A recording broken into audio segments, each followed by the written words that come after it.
నమస్కారం అండి, నేను మీ దాదా కలందర్ కిసాన్ అగ్రి క్లినిక్ నుంచి మాట్లాడుతూ ఉన్నాను.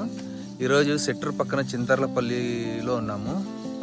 నేను వచ్చి ఇక్కడ మారుతి అని ఈయన రైతు మారుతి, ఈయనకి 2.5 ఎకరా మామిడి తోపు ఉందండి, 180 చెట్లు.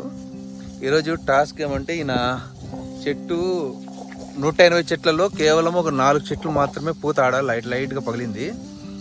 ఇప్పుడు ఈ రైతు ఏమంటున్నారంటే అన్ని చెట్లు పగలల్లా అన్నారు. ఈరోజు 25వ తారీఖు నవంబర్ 2025. అన్నకి చెప్పాను 2 రోజులు ఇచ్చి స్ప్రే చేయి, వాతావరణం బాగాలేదు, వర్షం ఉంది అని చెప్పాను. శుక్రవారం కానీ శనివారం కానీ వచ్చి తీసుకెళ్ళి స్ప్రే చేస్తారు. అన్నకి నేను 10 రోజులు టైం చెప్పాను. అంత లెక్క ఎగురు వచ్చింది. 4 చెట్లలో మాత్రమే లైట్గా అక్కడక్కడ పూత పగిలింది. మిగతాదంతా ఏదో ఇట్లా ఎగురు వచ్చింది, అక్కడక్కడ ఎగురు వచ్చింది. ప్లస్ ఈ చెట్టుకు వచ్చి రోగాలు ఆకు చివరన ఆకు ఎండడం కానీ పురుగు కానీ ఉన్నాయి. ఏమేమి ఉన్నాయని అన్నీ చెప్పాను అన్నయ్యకి. ఇప్పుడు మనము ఈయనకు మందులు అనేది ఈ రేపు లేదంటే ఎల్లుండి ఇస్తాము. సరిగ్గా కొట్టిండే రోజు నుంచి 10 రోజులకి మనము పూత పగలేదట్టు మంచి మందులు ఇస్తామని చెప్పాము.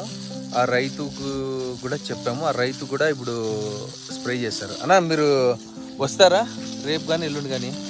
అదే నువ్వు తెప్పిస్తే వస్తాను. కలుపు రైపునే వస్తాయి. 10 రోజులు అన్న మనకి అంత లెక్క మనకి ఎగురు వచ్చింది బాగా. 180 చెట్లలో కేవలం 4 చెట్లకు మాత్రమే మనకి పూత వచ్చింది లైట్గా. ఇంకా 180 చెట్లకి మనకి రావాలి. పూత వచ్చేటట్టు ఇస్తాము, ఖచ్చితంగా పూత పగలేటట్టు. ఈరోజు ఈ వీడియో తీసాం కదండి, సరిగ్గా 10 రోజులు అంటే అన్న మందు కొట్టినాక 10 రోజుల తర్వాత మళ్ళీ వచ్చి మనం షూట్ చేస్తాము.